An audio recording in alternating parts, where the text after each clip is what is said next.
Hey guys, welcome to my channel. My name is Lizzie, and for today's video I am super excited because we are watching the original A Nightmare on Elm Street. And I was pleasantly surprised to see that I have not reviewed this one yet.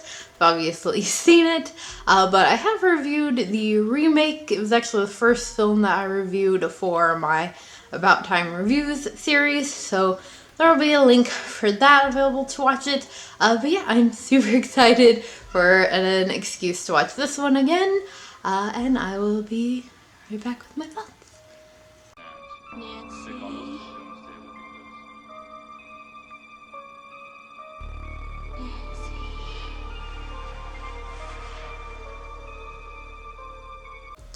Hey guys, so just got done with watching, and oh man, this is such a good movie. I just love this film. There are just so many good parts of this film.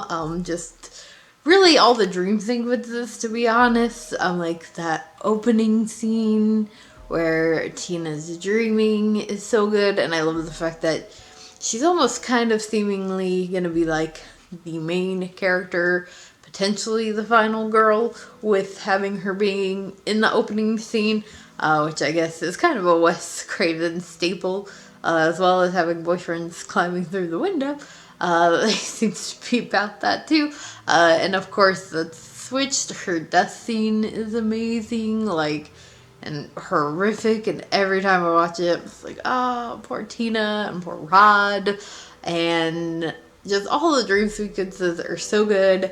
My favorite is and will probably always be when Nancy falls asleep in the classroom. I don't know why, but that's just such a good one. And I guess like the idea of her, like, you know, she followed asleep in class, which I had done in high school as well, but then like having her waking up and but having her being in the classroom and like still semi asleep and starting to wake up and just like screaming in front of people, that's like semi like embarrassing, and she's kind of almost like embarrassed in that moment, but and just the whole like interaction with her and Freddie in general is so perfect.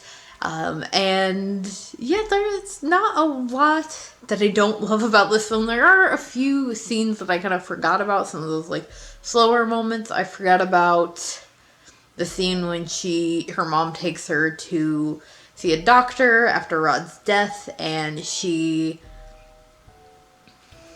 I kind of forgot about that scene. Not that that's like a slow scene, because obviously she has another nightmare, and we find out that she's able to bring parts of Freddie back and may be able to bring him back from her dream.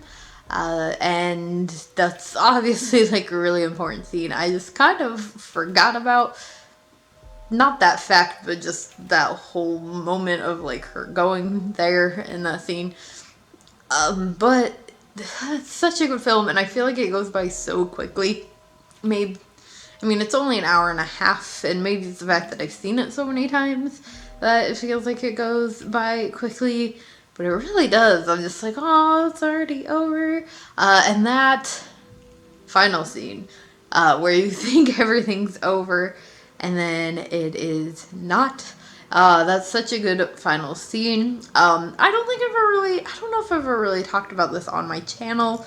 I might have when I did my review for the remake, but the first time I actually saw this was when I was probably in like junior high, I think. So this is pre being a big horror fan, and a friend of mine was staying the night, and we were watching it. I think it was on like Stars or one of those. I'm pretty sure it was on Stars. It was one of those like movie specific channels, and they would do kind of behind the scene facts moments between like commercials. So like when it'd go to commercial or after the commercials, I would tell you little facts. And one thing I always remembered is they were talking about like the spandex used for Johnny Depp's character Glenn, his death, and they basically said like they were using spandex like it's going out of style. It's the 80s, so it was. And I just like always remember that. I just thought it was hilarious. And it was also kind of a great way to watch that film for someone who wasn't that into horror yet. So you got kind of breaks from the scariness, but definitely remember this film being terrifying, and especially that ending scene, because you think like, ah, yes, she's defeated Freddy, everything's over, no need to be scared anymore.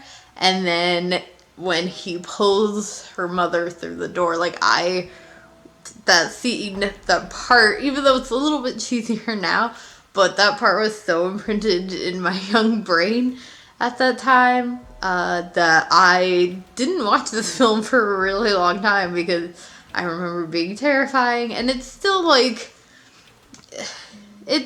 still a film that keeps me on the edge of my seat, especially because, you know, like I said, I forget about certain scenes.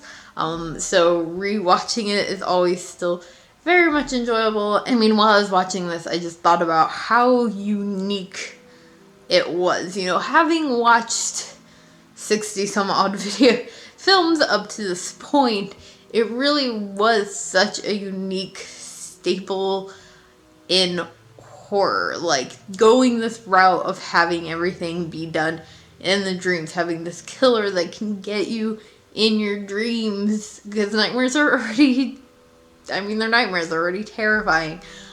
So it was definitely like, R.I.P. Wes. The man was a horror genius. I mean, we already know that. You guys know I love Wes Craven. But yeah, I was just so excited for an excuse to get to watch this one. I ended up having to rent this one on Amazon as well. So again, there will be an affiliate link in the description if you choose to. Also, just so you guys know, I'm pretty sure the way these links work is you don't have to specifically purchase the item that the link's for. So if you are someone that is a frequent Amazon shopper, I would suggest before placing orders on Amazon to use people's affiliate links. It doesn't just have to be me. There are other YouTubers out there who I know use affiliate links. So if you're going shopping on Amazon, if you just think of it, you know, and there's a channel or a creator or somebody you want to support that you know uses links, just try to remember and keep this stuff in mind, that you can help people out by just clicking on a link before you shop. Again, it doesn't have to be me, but it is helpful. If you have seen A Nightmare on Elm Street, let me know what your thoughts are on it in the comments below.